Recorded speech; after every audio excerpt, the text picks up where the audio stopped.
તોતિંગ fee વધારા મુદ્દે Deesa India ગઠબંધન દ્વારા નાયબ કલેક્ટરને આવેદનપત્ર પાઠવી ગુજરાત સરકાર દ્વારા GMERS મેડિકલ કોલેજની ફીમાં કરવામાં આવેલ તોતિંગ ભાવ વધારાનો આમ આદમી પાર્ટી વિરોધ કરે છે। મેડિકલ શિક્ષણની ફીમાં તોતિંગ વધારાનો સમગ્ર ગુજરાતમાં વિદ્યાર્થીઓ ફી વધારાનો વિરોધ કરી રહ્યા છે।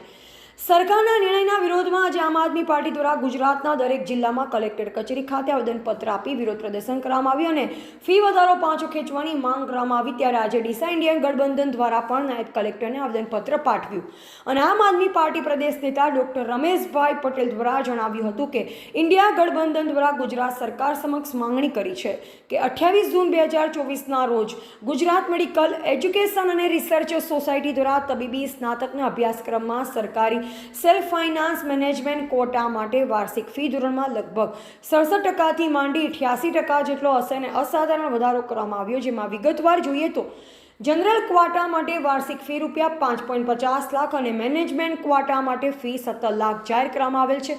આ વાર્ષિક ફી ગત વર્ષમાં જોઈએ તો 30.30 લાખ અને 9 લાખ લેવામાં આવી, જે આ વર્ષથી લાગુ કરેલ ફી કરતાં પણ ઘણી ઓછી કરી હતી।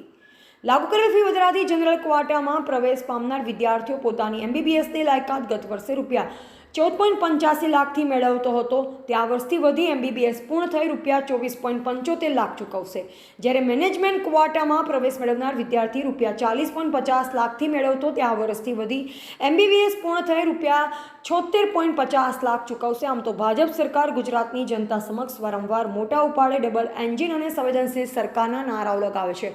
શું આ રીતે ગરીબ અને મધ્યમ વર્ગના બાળકો પોતાનું ડૉક્ટર બનવાનું સપનું પૂર્ણ કરશે?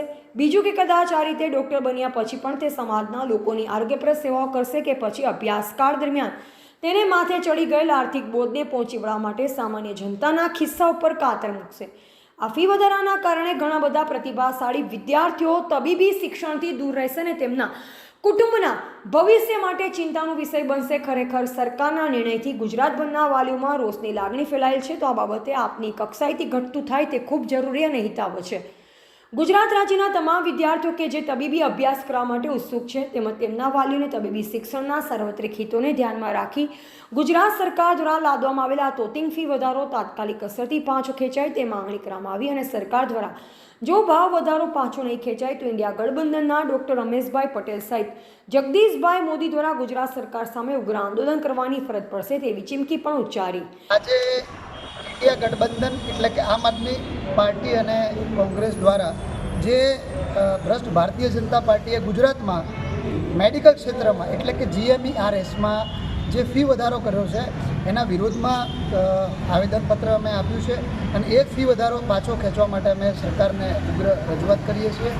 હવે આના માટે હું તમને 2-3 ફેક્ટ જણાવવા માગું છું કે GMERS એટલે Gujarat education and medical research institute એમાં અત્યાર સુધી એક વર્ષની જે ફીસ હતી એ ફીસ હતી 3,30,000।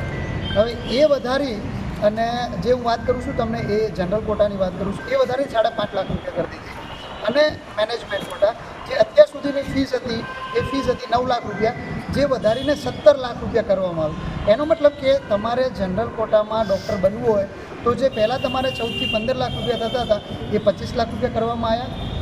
બીજું કે જ્યારે જનરલ કોટામાં તમારે જે 40 લાખ રૂપિયામાં તમે ડૉક્ટર 5 વર્ષમાં બનતા હતા એ વધારી અને 70 લાખ રૂપિયા કરવામાં આવ્યા છે। હવે તમે વિચાર કરો કે ગરીબ વર્ગનો દીકરો, એક ગરીબ વર્ગની દીકરી, એક મધ્યમ મિડલ ક્લાસ ફેમિલીમાંથી આવતું બાળક શું લાગે આટલા પૈસામાં ડૉક્ટર બની શકશે?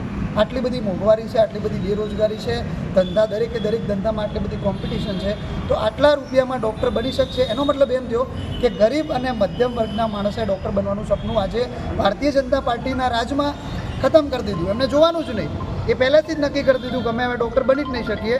અને આ જે ફીસ વધારવામાં આવી છે એ શિક્ષણનો અને મેડિકલ ક્ષેત્રનો પ્યોર ધંધો અને પ્યોર વેપારીકરણ કરી દીધું છે અને આટલા ખર્ચે બનેલો ડૉક્ટર કદાચ ક્યાંક ને ક્યાંક જમીન વેચીને વ્યાજે પૈસા લઈ અને ડૉક્ટર બની જશે તો એ 5 વર્ષમાં ક્યાં લોકોની સેવા કરવાનો છે? તો હું આ સોશિયલ મીડિયાના માધ્યમથી આપના માધ્યમથી કહેવા માગું છું કે આ પ્રશ્ન છે એ 5-7 હજાર વિદ્યાર્થીઓનો નથી કે જે ફીસ ભરીને ડૉક્ટર થવાના છે।